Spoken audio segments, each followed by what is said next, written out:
Stick-Bar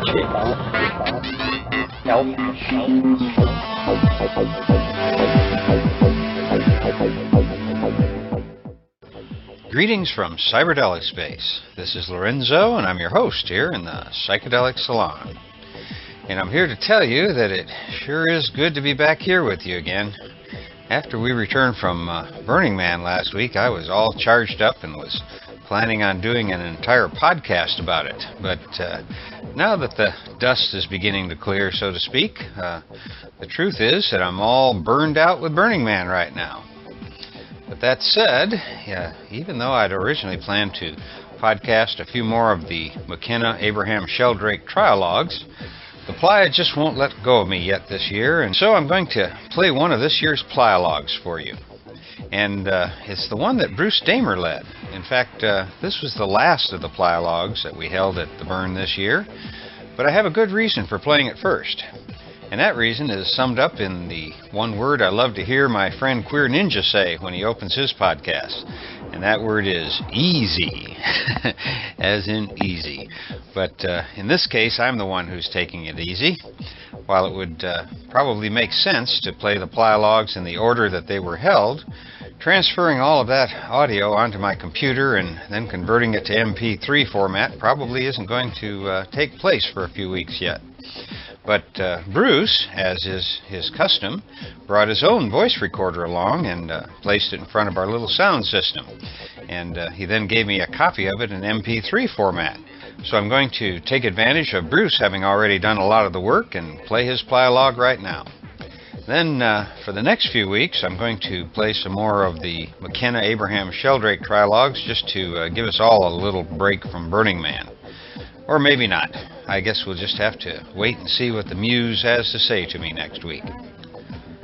Now, if you go to the program notes for this podcast, which you'll find at psychedelicsalon.org, you'll see a couple of the pictures that were taken during the talk you're about to hear. Bruce actually began this Playalog a little before 5 o'clock on Friday afternoon, and just as he began to speak, we were entombed in the most severe whiteout of the week. Now, if you've been to the Playa, you know what I'm talking about. And if you haven't experienced a Burning Man whiteout, well, my advice is to do it vicariously through photos, video, and now through this audio recording that was made while the little storm raged. At one point in our comfy little 30-foot diameter yurt, the dust became so thick that people sitting just 15 feet away or so from Bruce couldn't even see him through the thick cloud of dust that filled our yurt. But then the storm blew a hole in the top of the yurt, and that acted as a chimney and sucked a lot of the trapped dust out the top. But in turn, that created a steady flow of fine dust particles that came up from the ground, swirled around a bit, and then went out the top of the yurt, just like a steady stream of smoke. It was really quite spectacular, I have to admit, but just talking about it right now brings back the sting of the dust in my lungs. And I was wearing a breathing mask, as was almost everybody else in the yurt. Everybody except for Bruce, that is. Even though he had his breathing mask with him, being the true professional he is, Bruce chose not to use it because he wanted to be sure that those brave souls who were there to hear him could hear him clearly.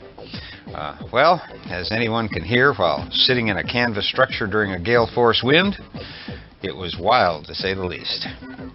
So now I'm going to play the recording that Bruce made with his MP3 recorder sitting on a cushion about 2 feet away from the only live speaker in the tent. Basically, you're going to hear this Playalog pretty much like we all heard it that day. Hopefully, we also got another recording directly from the board, but it's going to be a while before I get my act together enough to know for sure. Anyway, right after I finish playing Bruce's Playalog, I'm going to describe what happened as he finished. And believe me, it was so unusual that if it wasn't for the pictures I took, I probably wouldn't believe it happened to myself. And now for the final Playalog at the 2007 Burning Man Festival, wind and all. And as you are about to hear, we started out by hunkering down in the yurt while Bruce told about the worst storm ever to hit the Playa. And I guess I should mention that I've left this recording essentially unedited, so you can hear a little of the wind in the background and vicariously experience our moments of concern as the yurt appeared to be taking off through it all as we sat wearing our breathing masks and goggles.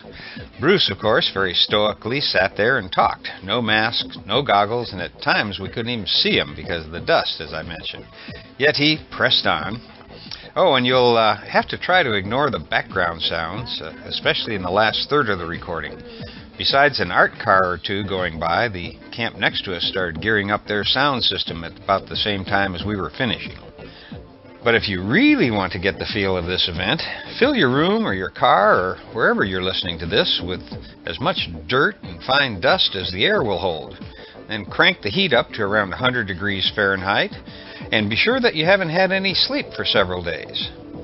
Now, maybe my children, who are almost all over 40 years old right now, maybe they're right. Only a certifiably insane person could be drawn to something like that. And maybe so, but it still beats fighting the traffic on the way to and from a dingy little cubicle that sucked the life out of me for more years than I care to think about. Okay, I'll be quiet for a bit now and play this recording of Bruce Damer's Plialog from the 2007 Burning Man Festival, which he gave while a bunch of us took shelter with him in the yurt at the Pod Cluster, way back in the boondocks of Black Rock City.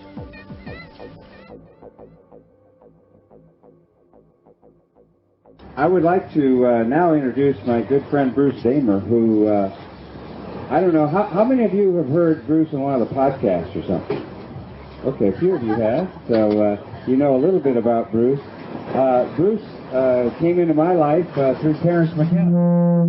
We might want to just hang on for a minute here so maybe Bruce can not have to breathe all this dust. Even the playa gods know when Bruce comes, they're going to...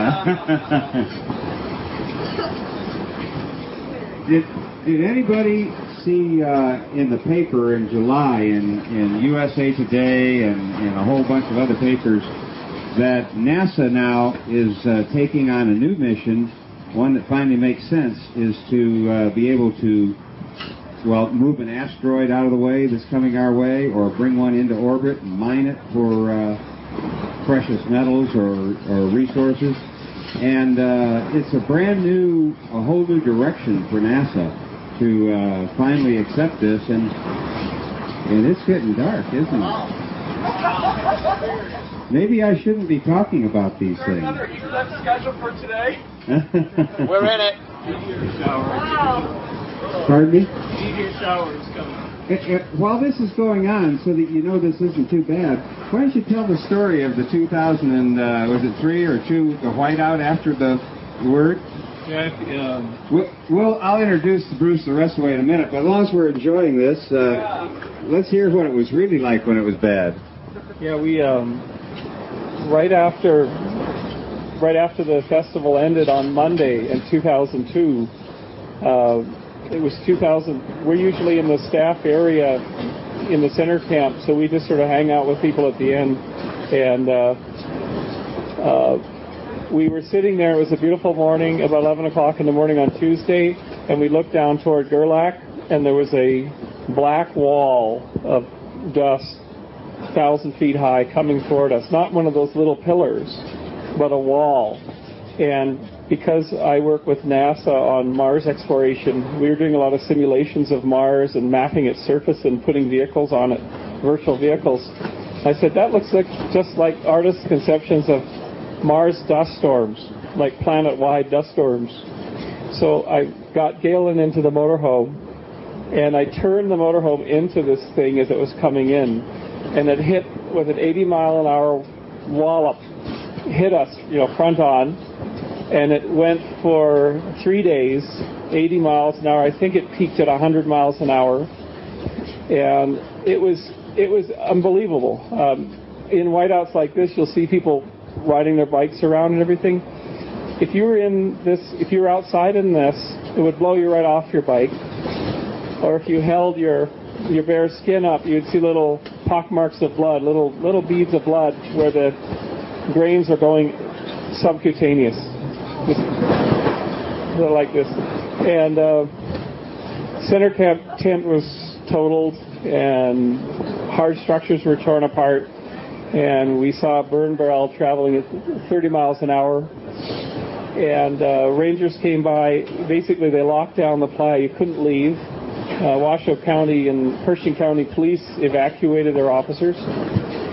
And it was called Condition Alpha, and it's the highest state of weather emergency. And I asked them, what happens if Condition Alpha happens during the festival? Right? And it's the bullet that we're always dodging out here. And they said, well, the man would be matchsticks. It would be destroyed. It wouldn't be arson. It would be Mother Nature coming down, picking it up, shaking it apart, and throwing it down to the blow fence. And it would basically be very severe. There would be dozens or 100 people in fatalities. There would be several thousand people medical needs. So I wrote up a whole website all about this experience and submitted it to the organization. I'm still waiting for them to include it in the survival guide, but I'm going to bug. We're in first camp this year, so I'm going to grab Larry at some opportune point and say, Condition Alpha strategy. And if you ever find yourself where the blow is so severe, or there's a weather condition where there's a lot of rain and you can't move, that's the other Condition Alpha. You actually become a block parent, which means, say if a blow is very intense, people can't even stand up. You look around your area that you can see, which might only be 20 feet, and if somebody's walking through your camp, you take them in. If you can, you go and do like an astronaut's EVA, walking outside to look for people in a certain perimeter that might be lying down prone on the playa, and take them in too. We actually rescued a couple that were 100 feet from us, and they took an hour to find us. And the man was going into diabetic shock. So we took him in and we hydrated him and kept him from getting worse. He was almost blacked out. And without this block parenting strategy, there's no way to save the festival. The festival would be terminated by that kind of an event. So I've got a website off of my homepage that actually talks about surviving Condition Alpha, and it talks about the kinds of like industrial strength breathers like she's got, hip boots, so when you're trying to tear a camp down that's been broken apart by the wind. Sand dunes are up to 5 feet high on any obstruction. So there are sand dunes covering everything. The blow fence, center camp, the baristas area is all big sand dunes over everything. But it's Condition Alpha, and hopefully this isn't it. I doubt if this is it. No, I don't think it's Damn it, you co-created That don't worry about the top of the tent, because the worst that'll happen is it'll all blow off and we'll just get a little more dust. But I think John went out to see if any of the troopers want to try to get up on the ladder, but I don't advise that myself. Letting the air through, which is yeah, I think it's in the best place rather than the side. I think it. So now all of us are sharing this little experience together. We need to all exchange email addresses and have a reunion every 5 years of the dust storm.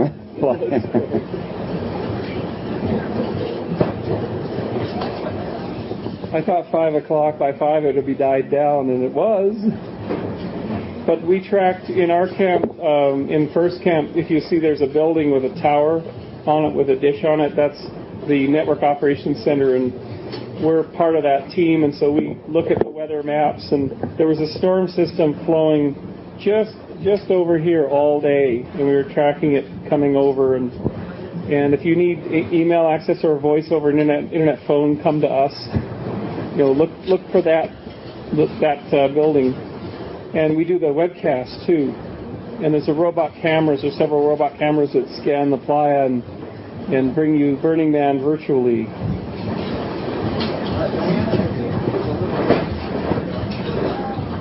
Okay. It's just performance art. Hold on with your time. What's that? It's just performance art. Hold on with your time. This is all prearranged, and It's a beautiful yurt. We're thinking of finding the designer and maybe getting a yurt made in the future for a future event here.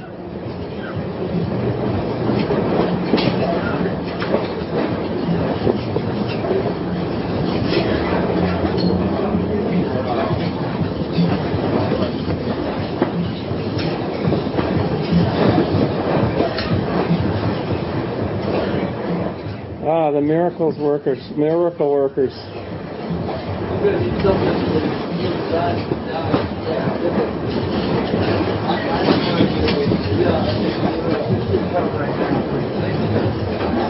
going to let Mother Nature win this one.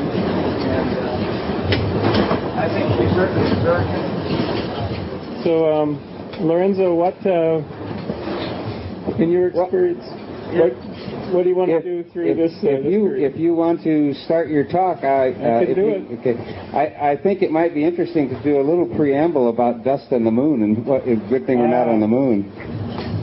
Well, let's go to the dust issue. Did you know that if you look out in the universe, the primary thing that you're seeing the universe is actually made up of is dust. Dust dominates life. If there's life scattered extant amongst the cosmos, it may be that's not on planets, it may be around little grains of dust. When you look at the Milky Way, you're seeing dust. So dust is the most difficult material for human technology to manage for what we build. And over the last 2 years, we were involved in a program at NASA designed rovers to go to the moon and drill for water ice. Kind of like me on the fly, I'm looking for Camp Arctica. And I discovered through this whole thing, we got to work with people who actually walked on the moon. Jack Schmitt, I hired him at $400 an hour to look at what we did. And I concluded through all this, how many of you remember the Apollo moon landings? So there's quite a few people in the room. Did you know that when they landed, and yes, I believe that they went to the moon, when they landed on the moon, because there's no atmosphere, and the moon just sits out there and it bakes and freezes and bakes and freezes and bakes and freezes. So when you're looking at the moon tonight, it just come off the full moon. The surface temperature is 250 to 350 degrees of the rocks that you're seeing right now that's facing the Earth, the lit side. As that terminator comes over, it will plummet down 250 degrees below zero to touch. So everything on the moon is about what's called thermal cycling, up, down, up, down, up, down.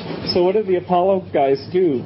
They landed when it was a balmy 50 degrees Fahrenheit to 65 on the surface. So they're walking along. They don't have big refrigerator units on their, where they're contacting. The boots would be melting. The suits would be getting all this heat. And they certainly left after about 3-4 days. 2-3 days, really, most of them. Because to not do so would be to be freeze-dried eventually. When the Russians sent a lunar rover to the moon in the 70s that was automated, was driven by joystick, they had to shut it down when the sun went down and try to keep its electronics cool, warm, and then it would come back to life. And they drove it for a year, a couple of them for about a year.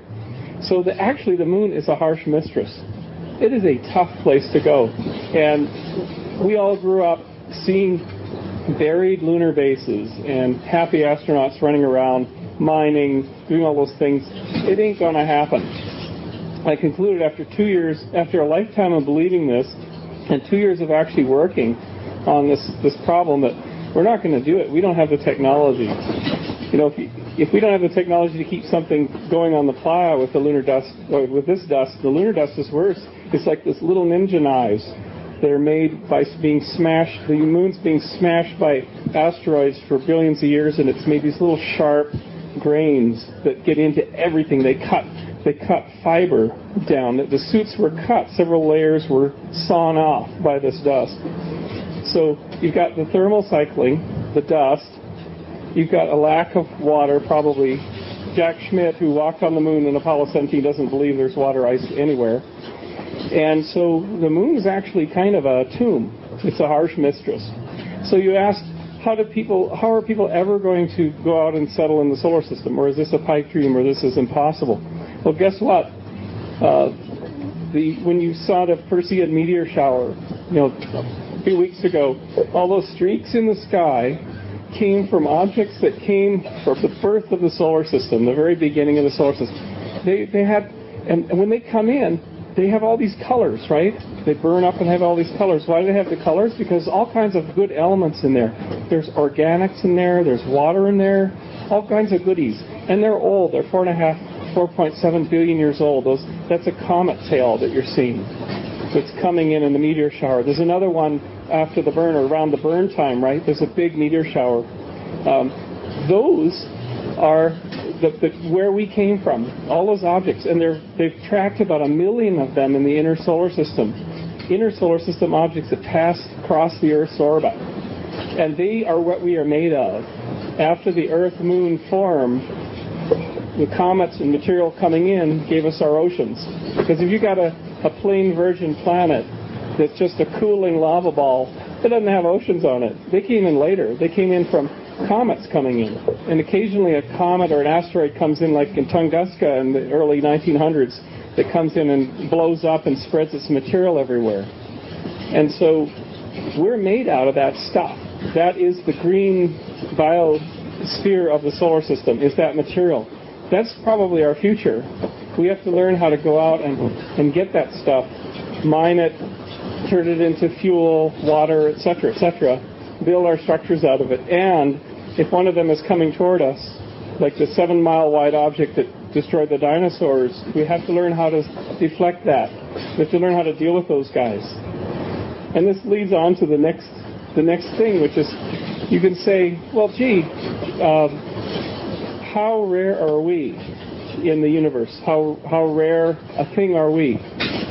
If you go over to next to Brad Templeton's camp, where you see all the panoramas, there's a dome next to that, and Carter Emmert from the Rose Center from the Hayden Planetarium in New York City is doing a show every night where he, from his laptop, goes from the Earth-Moon system and uses a software called Uniview that they run on the dome in New York to pull back from the Earth and pull back and show you all of the known solar systems that we've discovered in the last 8-9 years.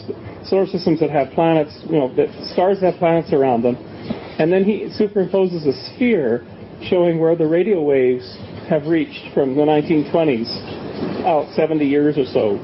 So these planets, these exosolar planets, have been bathed by signals from our civilization, that we know of. And then, of course, he pulls back to the entire galaxy and shows that tiny little piece of the galaxy we see in the night sky, that our constellations are this minute corner of the galaxy. And then he pulls back and shows you the whole universe all the way to the cosmic background radiation. It's really quite a show. And he'll do it every night several times. I do that as an augmentation to this talk. But so those solar systems that we've now seen, wow, this is something. Should I keep going? Can you? Blast, actually. This is a blast. Okay. You're a Sherpa, bro. Okay. Like hardcore here. Is that your hardcore? You need a mask?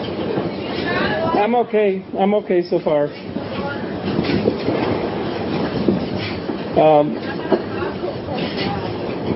I'm fine. I'm fine. So here's a scary thought.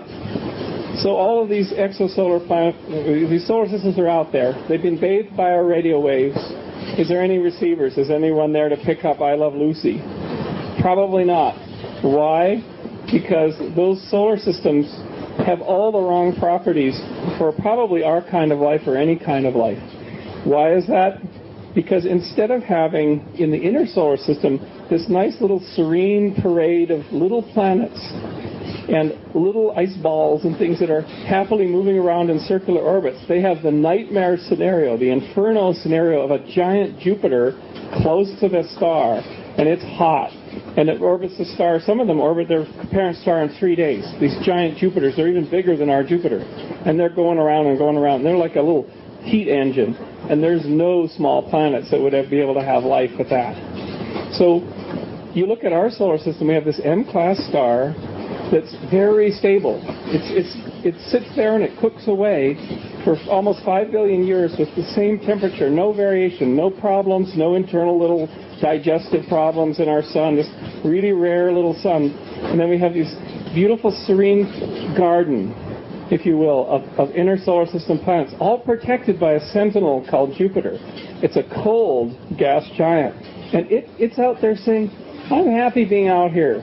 And in fact, I'll do you a favor and I'll keep that asteroid belt at bay. I'll pull the asteroids out. I'll protect you. And I protected you from comets. And you just got enough comets that you need for your ocean. You know, you remember the comet that impacted Jupiter about 10 years ago? The impact spot was the size of the Earth, right, on Jupiter. As those fragments came in, the comet broke up as it was coming into Jupiter, and the biggest spot, the pimple, was the size of Earth. So Jupiter's doing us a favor every day. You know, do we appreciate it? No. So there's an asteroid belt of either a broken up planet, whatnot, between Jupiter and Mars, and it's held at bay. Those pieces are chunks, like Ceres is 30 kilometers across. That's a big chunk. If that hit us, it would sterilize everything on the planet.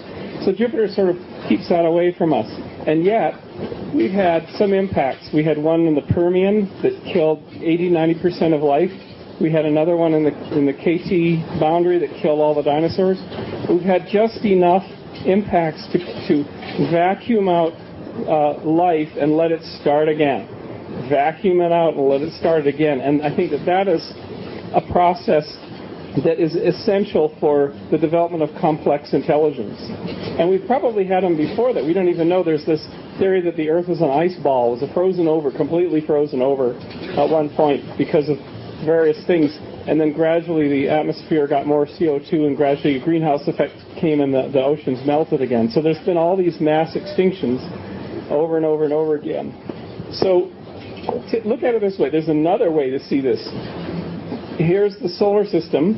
We're not just static. We're not just sitting here. We're orbiting the galaxy. We're going around and around and around. And we orbit our mother galaxy in about 250 million years. And as we're orbiting, we're crossing through these zones. We're crossing through those spiral arms. And in those spiral arms is dust like this. But the dust is crammed with star nurseries. And they're bright spots. You can actually see them in the Milky Way. You can see little bright patches here and there. And that's star nurseries not far from us. And each star nursery, the stars are being born, the solar systems are being born, and they're full of radiation. They're unbelievably dangerous places. And yet our solar system has never passed close enough to one of those suckers to sterilize the life on Earth. There's also supernovas that go off, little flashes every once in a while that put out more energy than the entire galaxy does. And those are sterilizers. Never had one of those. So if you look at it, you start to sort of think, wow, Drake's equation. Drake was this fellow who wrote this equation saying, here are all these terms, and if you fill in the numbers, it should tell you the number of intelligent, sentient civilizations.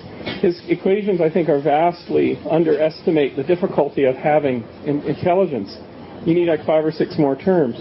And a friend of mine, Rob Tao, we were talking about this one day recently, and he said, here's the killer. Look up in the night sky. If we're emitting I Love Lucy, right? I Love Lucy and Hitler's speech at the 1936 Olympics is out there, 70-some years. If we're emitting all that, where's everybody else's transmitter? Where are the other, what if a civilization's been around for 1,000 years or 10,000 years and it's been doing media? Where you will see noisy solar systems. Solar systems have all kinds of spectra. Noisy, crazy solar systems full of ads for alien tonic waters and, stuff like that. Alien vacations and alien mortgage refinance problems and stuff like that. We'd see all that. And there are none. You scan the sky. A friend of mine, Seth Shostak at the SETI Institute, they have this 2 million channel scanner that's looking for any kind of pattern, any kind of signal. Nothing. No noisy stars. We're at least in the area that, in this chunk of the galaxy, we're the only noisy solar system. So you think, wow, if it could be, and this sort of goes back to when you go back to religions, a lot of religions assume that we're alone. We're the sole creation. In fact, we're the center of the universe. What if we're coming full circle and we're discovering we may be extremely rare? We may be the only one in our little quadrant. We may be the only one in our galaxy, or the only one in our local group of galaxies. That life like ours is unbelievably difficult to create. And here we are. We go. Our concerns are, can we get to the office on time? We don't even think about the miracle that each one of us is. There's another way of looking at it. Each cell in your body, the trillions of cells in your body, is information that is coded and has been copied and copied and copied and copied faithfully since you were a little worm in the bottom of the ocean with a little spinal cord, or before that when you were a single-celled thing. Each one of those little critters that go back through primates, mammals, tetrapods, fishes, worms, all the way down, each one of those is your ancestor, directly your ancestor. You carry their information, their hopes and dreams, for the future, their families, their fights, their struggles for survival. Each one of them reproduced, was successful, was a success against all odds, and they're your personal ancestor. And you have a personal chain that goes back that's different from any other human being. Even though we share ancestors, at some point you diverge from my paramecium diverges from Lorenzo's paramecium somewhere back there. So I have a unique chain. And those beings, the miracle piling up upon miracle of each one of them surviving and reproducing and against all odds to make me. That's another profound thing. What I'm trying to build up is a picture of why you don't need religion. All you need, if you want to be awestruck, all you need is to consider the improbability of you, the improbable miracle that is you, the improbable miracle that is all of this, and you're awestruck. You at that point, the only religious texts you can read are the very abstract ones that kind of touch on this, the very wise texts. But those fellows didn't have the ability to look out into the solar system and telescopes and whatnot. So here's another thing. Then you say, what do you do about this? So we're so rare. So what? Let's just continue to be our human selves and blow it. We'll have a nuclear winter. We'll have all our mortgages will foreclose. We don't care. We're going to eat ourselves silly. We're going to have conflict over energy. We're going to just destroy everything. So what if we're unique? To heck with it. We're made by this emergent process that has gifted us the rare quantity of intelligence to understand that we're unique.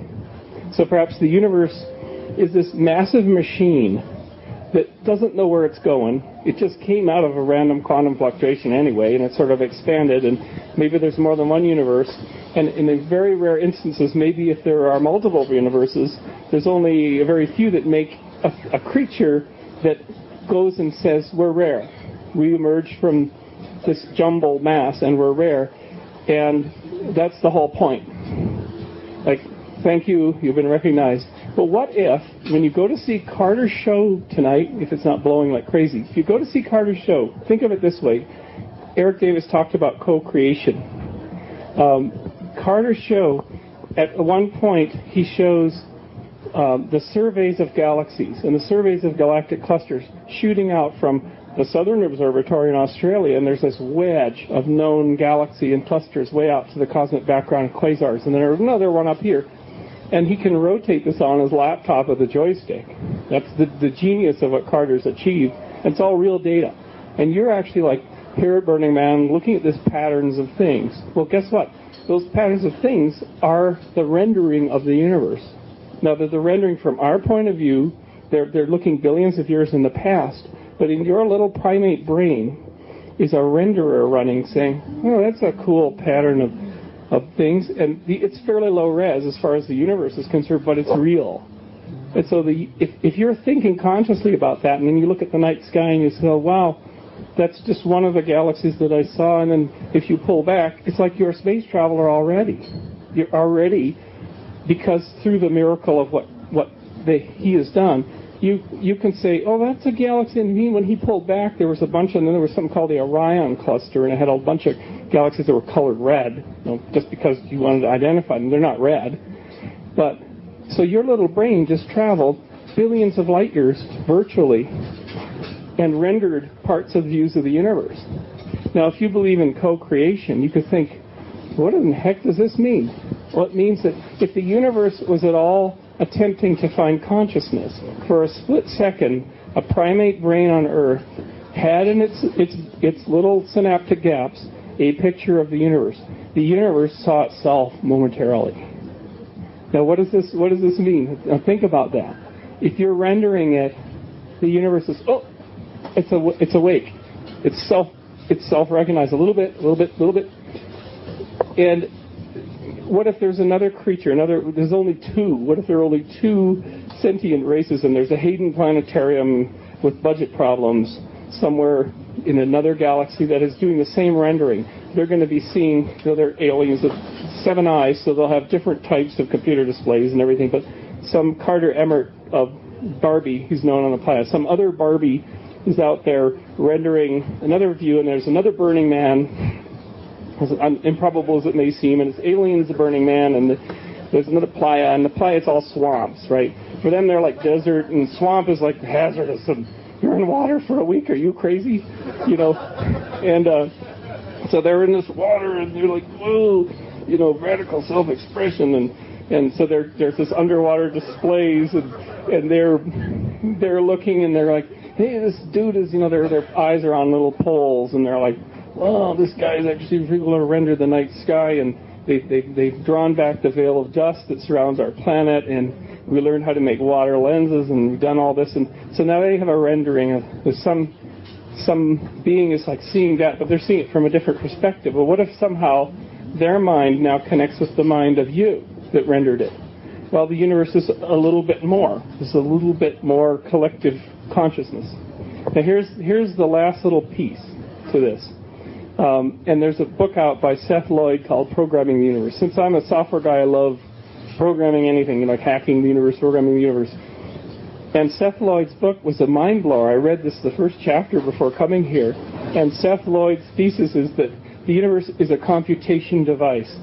What does it do? It computes the next moment, at every moment. And it computes this at the quantum level.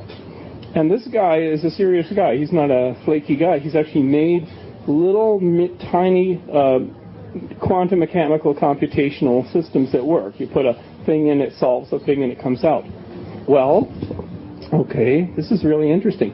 Understand that atoms and molecules and all this stuff that we're made out of, at the lowest level, if you tore yourself apart, tore all your molecules asunder, whatever, you'd just be a pile of quantum mechanical effects, particles and waves. That's all you'd be. And so would that rock, and so would a little piece of space somewhere. It's all the same. It's all one field. And in fact, at the very beginning of the universe, that's all it was. Molecules got together out of all of that stuff. But the ultimate communication mechanism is the quantum mechanical effects. So we say to ourselves, oh my goodness, this is like a communications medium.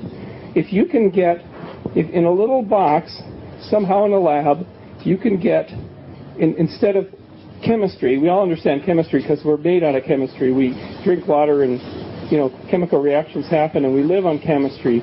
But what if you can get little quantum mechanical things to happen down at below the level of chemistry? Well, let me take this. Something comes of this.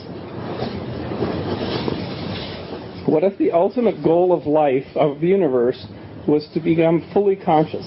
And what I mean by that is the entire universe becomes, instead of this jumble of matter and quantum whatever, it becomes a single conscious being. Because, hey, that's what we all want to do, right? We see each other on the playa. We come out here because we get this group contact high. Talking about contact highs. We love each other more. We open up. And the greatest fear in human existence is to die alone or to be alone, right? We're social beings. And what if the greatest fear of a civilization that has arisen is to die alone, right? The greatest possible fear. We want contact. We crave contact. And it overrides everything else. Even, of course, when there's scarce resources, maybe we don't want contact, but we want contact within our group at least. And of course, what was Star Trek all about? What are all these things all about? It's this craving for contact and maybe for eternal life or eternal life through contact. And we find out we're incredibly rare. We're incredibly rare, and we're just come out of nowhere. And there's no gods to thank, and there's nothing to thank. We're just here by happenstance. So it's like we carry the responsibility to do something about it. And the universe isn't there is no God that's sort of adding up the points. Well, they're not going to be in heaven and hell because they got conscious and then they didn't do a damn thing with it. They went and they spent it all at Walmart and they didn't pay any attention and nobody cares, and so that they're going to the hell bin, or to be like Douglas Adams, where the cosmic bulldozers are coming to blow away the earth to build the bypass. It probably isn't. There is no one running the show, but so you're left with the sole responsibility that you became conscious. So one of my theses is that computer networks will continue on, universe. Thank you very much. Through entropy here, the universe created us with 10 digits, like little fingers. Most tetrapods have usually 5 and 5, some 6 and whatever. And you could say to yourself, well, we're pretty, if we evolved out of bonobos, we'd be lying around having free sex and never have invented buses and cars and radios and stuff. But we evolved out of really kind of uptight primates. So nature chose the uptight primate, and especially uptight the Europeans, and especially the Northern European primate, which is the Native Americans. When Europeans came ashore, the Italians came ashore, they were like, hey, how you doing? And the French ones came ashore, it's like, yeah, we could deal with these people. Then the Anglo-Saxons came, and the New England First Nations people are like, these people have a problem. Look at the scowls on their faces. We have a problem here. So it wasn't just Puritans, all the Anglo-Saxons. So nature chose this kind of primate. We're driven. We're constantly driven. We're driven to build technology, to make money, to consume all resources on the planet, to do something. And what is it? Well, if the universe itself, if life itself had a chance to expand out into the universe and populate, infuse the universe, we may be one of the only shots, at least in our area. We're like one of the only chances to do this, and we have a very limited window. Nature has whacked the planet several times and let's knock out those crustaceans in the Permian. That trilobite, it's ruling the roost and it's arrogant and whatever. Let's knock it out with a big impact on Antarctica. Oh no, big lizards, they're totally self-centered. They're really wonderful, but they never study the night sky. Let's whack them out. Okay, mammals, the mammals were there before. We'll leave some dinosaurs called birds, and they'll be food for these mammals. And let's give these mammals a chance. And there's like only 250 million years left before the sun is too hot. We talk about global warming, to have 250 million to 400 million years before there's no plants on land, period. It's just too hot. Oceans will start to get hot and boil off and whatever. We're past middle age. Earth is past middle age. So if we don't do it, the universe will whack us again and give arachnids a chance. And leave mammals around for giant arachnids to feed on or whatever. But consider that, and the bacteria are calling in these airstrikes. Bacteria are everywhere in the universe, but they can never get complex, so they evolve complex things, and then they get bored and wipe them out. Anyway, back on track. So we're here. What are we here to do? We're here to reproduce, create our offspring and families. We're driven to do that. We can't stop doing that. The greenest thing you can do, of course, is not have babies, because every baby you have creates a massive future impact on the planet. Or you raise the baby to grow its own food, it might be better, but each baby is like a massive impact on the planet. But we're still driven to do that. But we're driven to do something else. A few odd people, normally people that look kind of like me or crazier, have this idea that technology is the place to reproduce life. And we started a project called Biota. We've had 4 conferences. One of them was up at the Burgess Shale, where we took all these overweight paleontologists who sit behind microscopes and computer screens up to the Burgess Shale, where you find Cambrian creatures with 550 million year old creatures with flaps and weird eyes, and they look like the aliens I was talking about earlier. And that's our ancestors, and that's when creatures got bodies and shapes. And so the Biota group believes, and we've had 4 conferences with Richard Dawkins and Douglas Adams and all this mixture of weird people, but the theme of Biota is, what if all of technology is about providing a channel for life to find a way out? Find a way out into the solar system, or, having read Seth's book, an aha went off in my head, because for 25 years I've been thinking of how do you create self-reproducing life forms that can live outside of the Earth in a hard vacuum on on ice balls and whatever to produce a green solar system, a solar system rife with life, not just bacterial life in rocks, but complex life, a little simple. I mean, something like a slime mold or something like an insect, but really simple, because we're not going out there. We're totally unbuilt to survive in the solar system. So we have to actually seed the seed space with life so that we can then go out there later. And hopefully they'll open the door and let us in. Or they'll be producing resources we'll harvest. Now, we couldn't have settled continents. We can't go to Antarctica and settle it because there's not enough life or biota there to support human settlement. We can't go into the solar system without biota. And if the goal is to say, let humans persist and our planet persist, we need to create life forms that will undo the mess that we've created, hopefully not make it worse, scrub the atmosphere and things like that. And then so it struck me then maybe, is that our legacy? Is that, if, say for instance, we created a whole bunch of self-reproducing nano-robots that could live in uncountably large numbers on the surface of icy objects floating in space, and the whole solar system kind of goes green, and then we snuff ourselves out. Well, at least we've left behind this thing that isn't just bacteria, that communicates by radio, that reproduces and can live natively outside of a gas bubble of a planet. And it's like, okay, you guys go on and do the job we couldn't do. Go settle the galaxy and do all that. It then struck me that, gee, that's a long way. That requires lots of funding for a wacky project nobody would fund, and it's very technically difficult, and is it even possible? And then when I read Seth's book, it was like, wait a minute.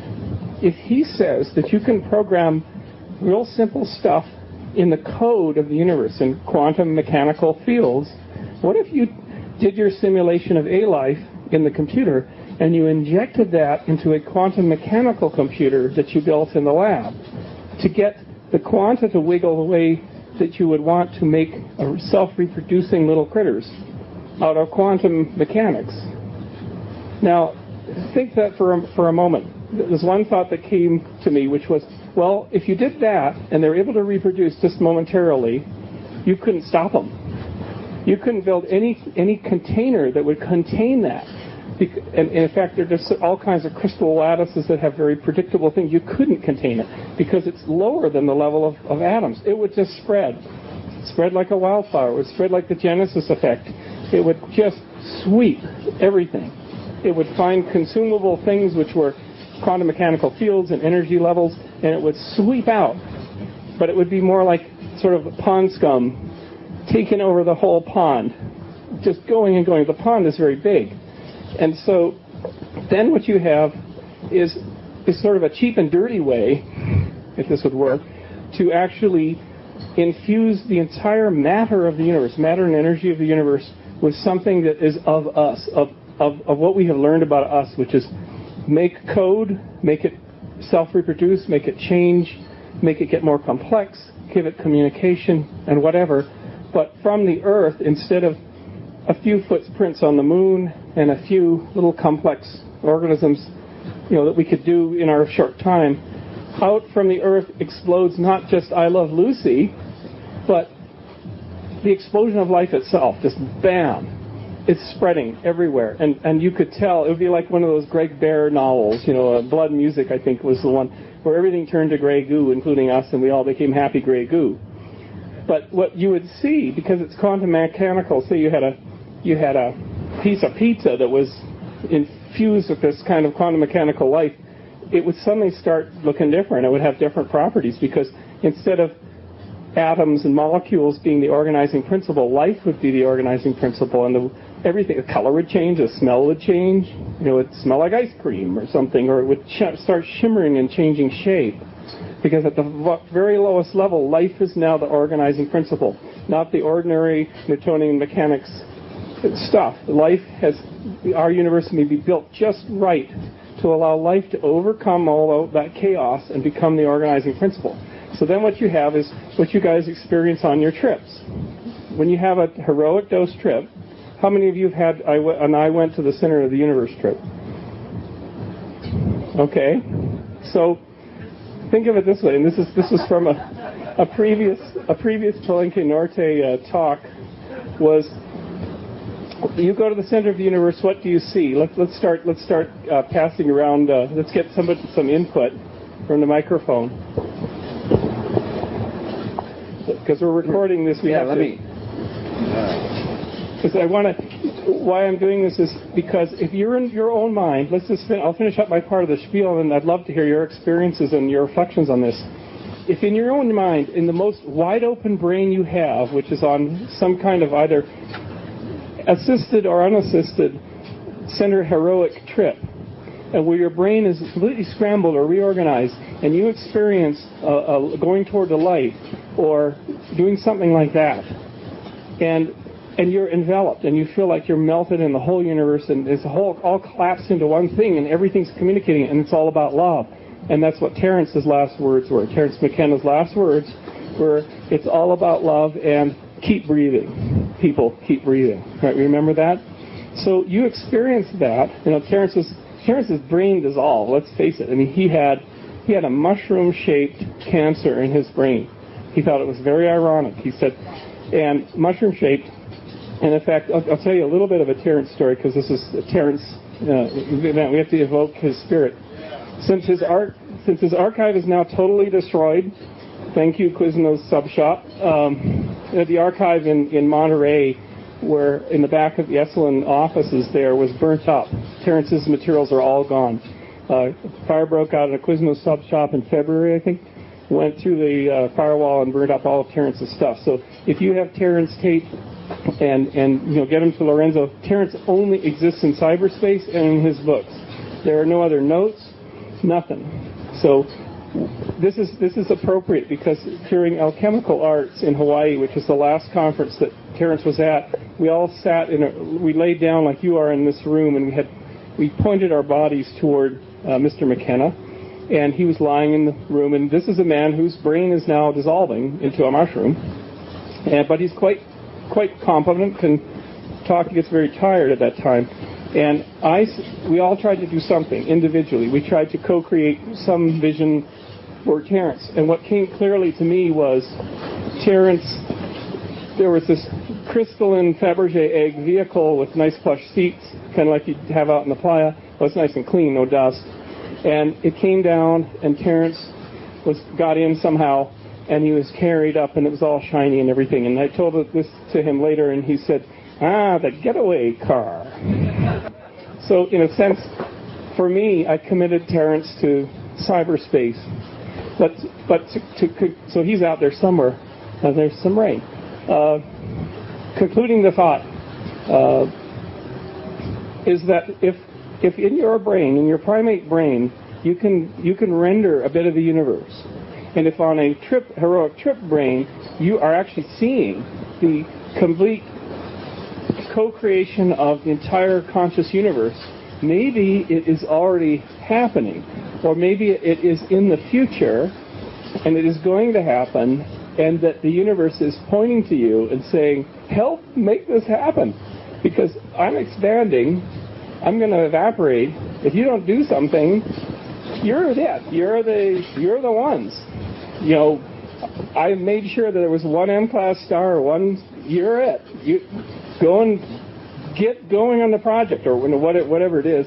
But it's actually showing you that, well, say, for instance, in a lot of beliefs in modern physics, those things that are happening in the future already happened, and you can see everything that's happened in the past. And that maybe the quantum mechanical level is a communication grid, like an internet that links it all together.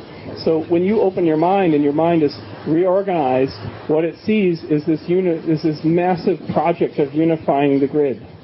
And so you're a part of that, and when you see that unification of the universe, you're actually putting a little bit into that. And that in our lifetimes, I don't know if this has anything to do with 2012. I don't like dates. We predict dates because that's like a project deadline, and these projects always slip. right? They go over budget. But if maybe when you do your next excursion out into this space, think of it that way. And if it's all about love, if Terence is right and it's all about love, love may be the thing that you draw on to make this thing happen. Maybe that is the carrier wave. Maybe that's the plug-in. Because when you're love, you soften, your walls break down, you connect with other beings, right? And the whole point of the universe is one is to connect the whole thing. There's only one protocol, internet protocol, and it's the love protocol, the LIP, the LUP, the Love Universe Protocol. And so maybe that's the thing that's given to you as the mechanism. So I'm just riffing here as all this coming out. But so that maybe is why you're sitting in this room, because you were plugged in for an instant. You know, and Eric was, Matt was talking about going out here and come back, and go on here and come back. But maybe what you're actually doing in some sense is that this grand purpose of the universe is here, could call it God or whatever, and you're going closer to it and pulling back, and closer to it and pulling back, and you're starting to exist in the middle a little bit. And if you realize maybe what it is, which is love, connectedness, not dying alone, purpose, whatever that thing is out there, you're helping that process along. And some future nerd will post something on Slashdot in the future and said, I've done it. I'm not telling you people anything. I'm going to push the button tomorrow and you'll see everything change. And suddenly pizza will all smell like ice cream, and you'll all be part of the biggest trip in the history of everything. You'll all be part of it. So that's the end of the spiel part, and I hope we can pick up.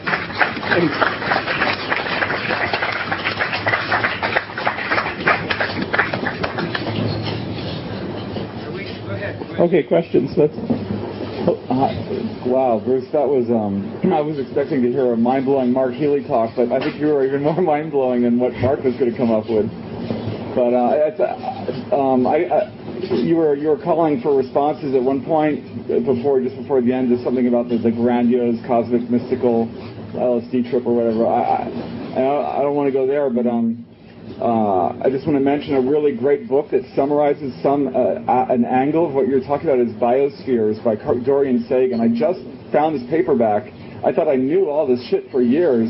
I just stumbled across this paperback, and he basically, he's talking about the Gaia hypothesis and, the notion that the Earth behaves as if or really is a living being. And in a number of different ways, it has its own metabolism. But the one thing people haven't been able to demonstrate is, well, if it's a living being, all living beings reproduce, right? Well, what is the reproductive mechanism of the planet Earth? He argues that it's experiments at creating self-contained ecosystems, like the Biosphere 2 project in Arizona, the small biospheres you can buy in a glass ball that just have like a few species that just kind of reproduce, endlessly with the only input of sunlight. And then he also says what you said, that technology, maybe even when we think that we're being the most destructive, we're messing the planet up, technology is a form of alienation from nature, all of this stuff that there's an understandable response that we've had to the way things have been going.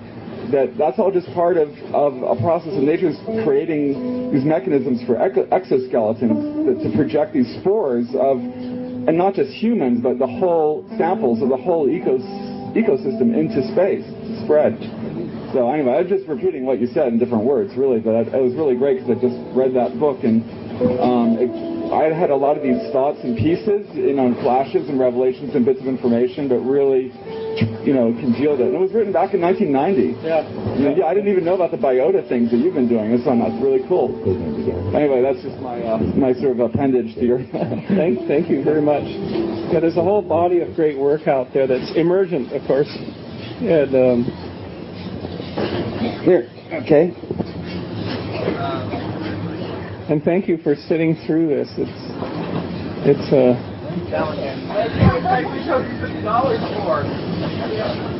Oh. We'd rather be outside right now. Okay, I gotcha. I would just like to talk about what you were saying about Terence McKenna and his last minutes of him saying about it's all about love. I remember one of my trips it was just on NOS. I took NOS, and I was just, my brain went into this weird thing where I just, found the answer, and it was all about love. And when I heard you talk about that on one of the podcasts, I was thinking to myself, maybe it was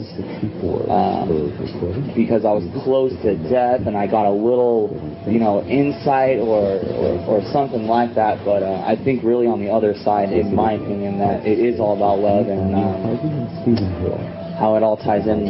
And also on another podcast with the ayahuasca podcast, remember we went to, had ayahuasca for the first time, he was talking about how his insight was, everything's going to be okay, and it is, again, all about love, and, we shouldn't push, our insights on people so much, and just in general, everything. And I just like to say that, I think that there's a correlation between all of that, and I too had that insight, and that's what I read. That's all I want to say.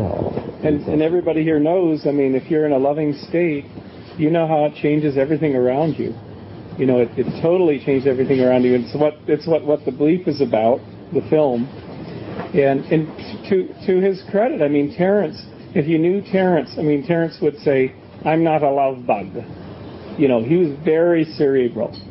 Very cerebral. And Terrence's diet, you wouldn't want to, this is a Scot, okay, so it's greasy bacon and eggs in the morning. Greasy bacon and eggs. Sorry? The dirty truth comes out. This is a guy who was about ideas and about formulating ideas, and at the end, when everything is dissolving, he says, the whole psychedelic movement is about the heart. I'm coming to realize that it's all about love. It's nothing else. Everything else is superfluous. So people who use these insights and it means that this thigh bone is connected to the hip bone. Well, that's a nice insight, but really it's all about engendering love and openness and connectedness. So even the ultimate head case, who we love to listen to, found that. But in order for him to find that, he had to have half his brain dissolved because he's such a head case, because he's so good at words, right? But in the end, it worked. And I think in this sort of sense, people ask, well, why was he taken from us at this time? Well, it really comes down to what did the man need? And I think in his life, if you saw him in the last 2 years of his life, he was getting very, very pale and drawn. He was very tired. That's why we went to Hawaii to do an avatar event at his house, because he's getting very, very tired of traveling. It was partly because of the cancer coming on, but partly because he was just worn out. He was karmically worn out going and speaking. He said, I get on a jumbo jet and speak to audiences of 33 people, and then I come back, and then he needed something else. And in a sense, internally, by getting the cancer, before he achieved the ultimate, which was it was all about love. And in order for him to achieve that, it had to dissolve all his structures and his resistances. And this is a man who understood trips and how to use them. But when it came down to it, the universe said, Terrence, the only way for you to get this insight is to dissolve everything.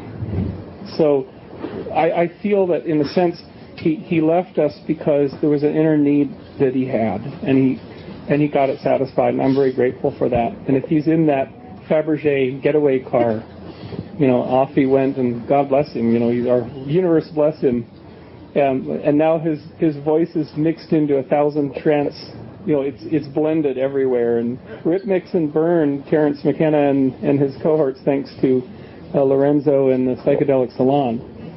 When you were talking about not dying alone, and I was thinking about Mother Earth wouldn't want to die alone, and all of a sudden Terrence's Find the Others came to mind. It's like Mother Earth is saying, send those probes out, find the others, so I don't have to die alone in a billion years. Yeah, and then here's the funny thing. If you have, this changes kind of everything, in that if your brain has a vision of Terrence in a crystalline Fabergé egg, it's rendered that image. That's done by biochemistry in the brain and a little wiggling molecules. They're all driven by quantum mechanics to create that effect. And that's a renderer at the lowest level of the universe. So every thought that you have engages the quantum mechanical level and creates, the quantum mechanical level has to be a party to this. It's like, oh, now he wants let's see, this guy named Terence McKenna is passing on, and this guy is lying on the floor, and quantum mechanical stuff is starting to happen. You know, biochemical stuff is starting to happen. Neurochemical stuff is starting to happen. His store of images are starting to come in, but this guy's never seen a crystal Fabergé egg, right? He doesn't have any way to put it together. So how did you see the crystal Fabergé egg? Now, of course, I read that Terence always had these things on DMT trips, and he had the elves and everything else, but how did he, you know, how was I, or me, an inexperienced person who had never done DMT, in fact, I can't do DMT, it has no effect on me, ask me why later, but it's a crazy thing, so I can only sort of imagine it, but what I saw when I closed my eyes and when I was in that room was generated probably a little bit from the other minds, probably a little bit taken from Terence's little database in his little brain, because it's all coming down to that quantum mechanical level. Everything's wiggling and everything's communicating. So of course I see the Fabergé egg that I'll never see on DMT ever, because I can't.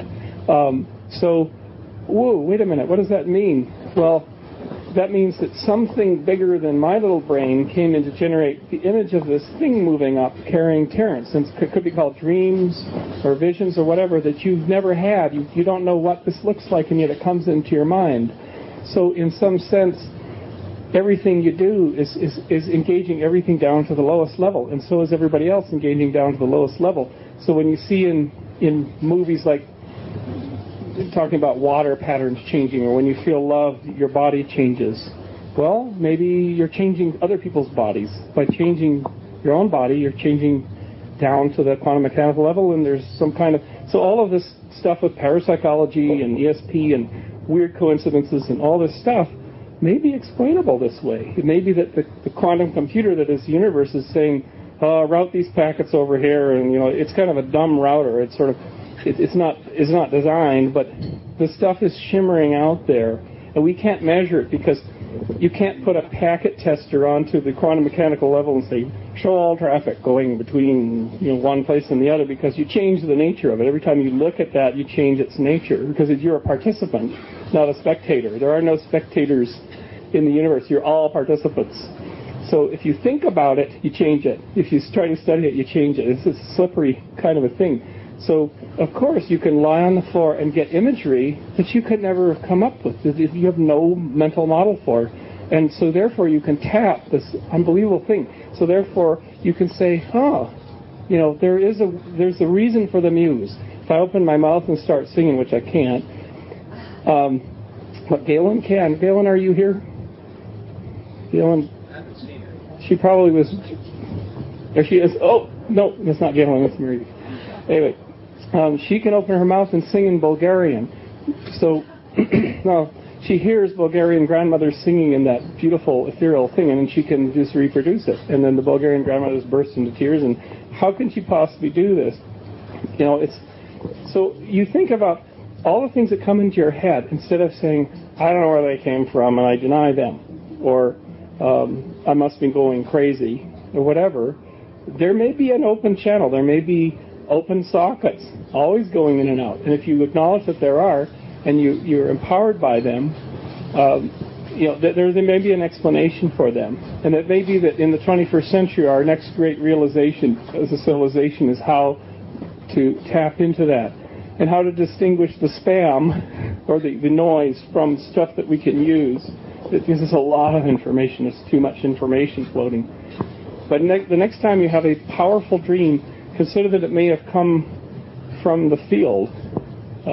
Another way to think of it, all of human history, people have thought, where does this come from? But it could have come from this, but it's a two-way thing.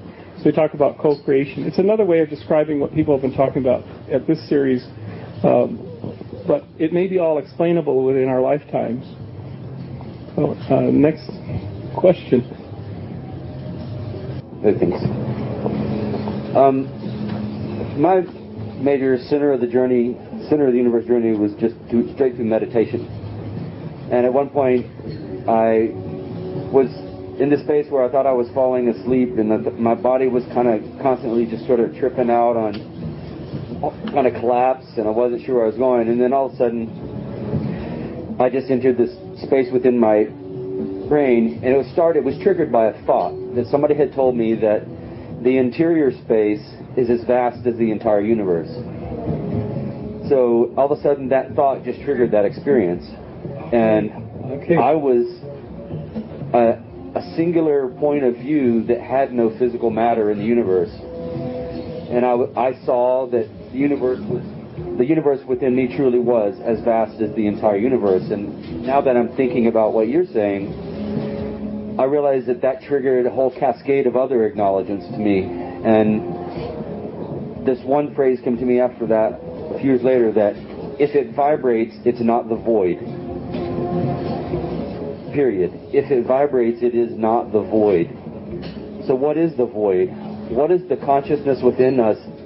What is language and the talkity mind, the thinkity mind? What is it always revolving around? What is it always trying to avoid not looking at? Because it can't look at it, it can't focus on it, it can't grab it, it can't use it, it can't do something with it. But when we enter that space of total emptiness, then I think that is the ultimate tapping into the creative realm. And somewhat in the sense that anytime the universe wants to create something, it first has to create a void.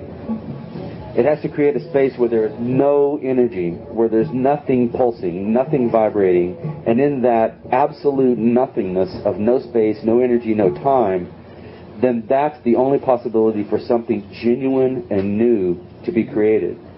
And the greatest thing that we fear, I think, is that, well, what if I just turn off everything? What if I turn off my mind? What if I turn off my fear generator? What if I turn off my paranoia generator? What if I turn off my consciousness? But there's still something left. There's still something there, and that is my only identity.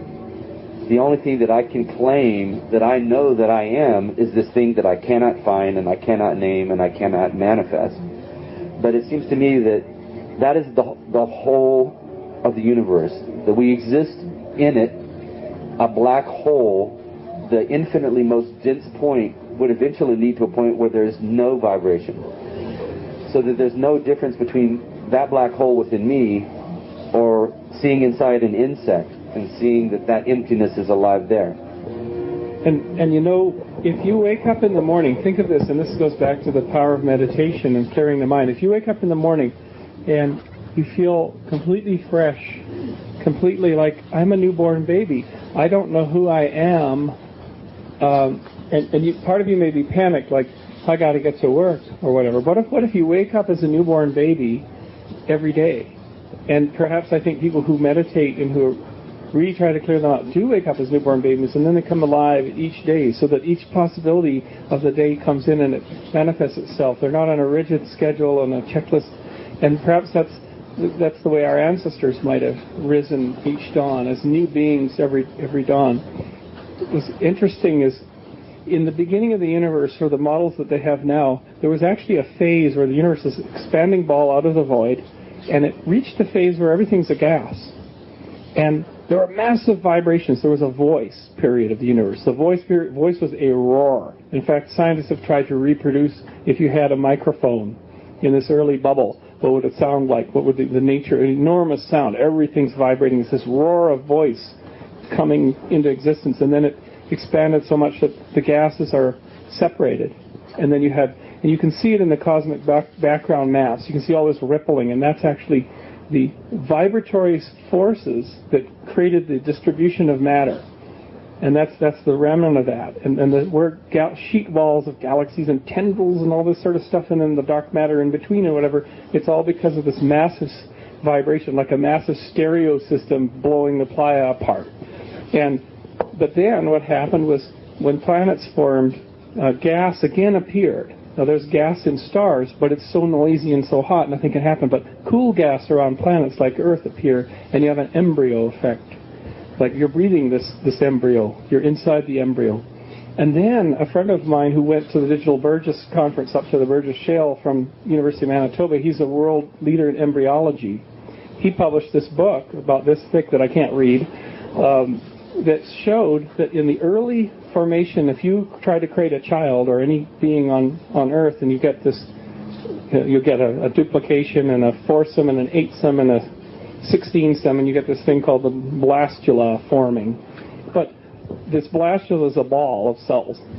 And always the biggest question, this is almost like the origin of life question for embryologists, is what communication mechanism causes the cells over here to start saying, I'm going to be a back, and the cells over here saying, I'm going to be a gut, so we better start turning in and puckering in.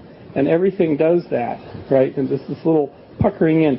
And he claims to have found it, that it's vibratory patterns, that there's this shaking vibration, sonic waves going through the blastula. Where do those come from? What triggers and what starts those?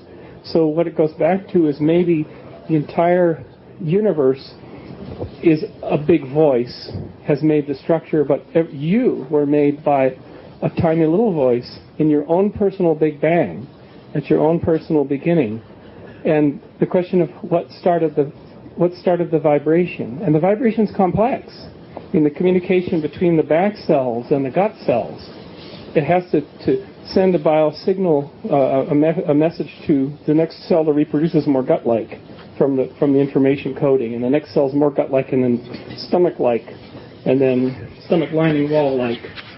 And it's amazingly complex, but it happens, and may happen through vibration. So maybe it is voice, maybe it's what we're doing here, talking through the ether. If you sing, if you talk, whatever, you're participating in the great gift, which is vibration through a gas or through water.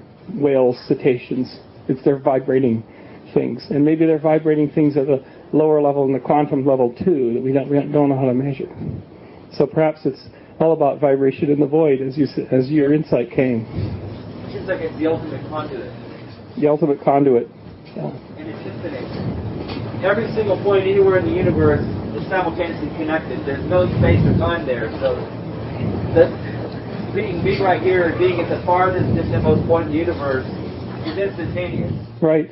And that's why if we create artificial life or life inside the quantum mechanical field, can you imagine experiencing this? It's the great wet dream of all science fiction, right? Is that suddenly everything unites in a thunderclap, or instantaneously everything becomes a single. Now, should it start from Burning Man? In Burning Man 2022, well after the 2012, so people don't worry about deadlines. They're 10 years late. We'll bring the box out, right? The black box with the big button on it. And we'll choose some random person to punch the button, and we'll ignite the entire universe as a single living being, and it'll start right from here. So anyway, somebody who's now very young will be tasked to push that button. The question.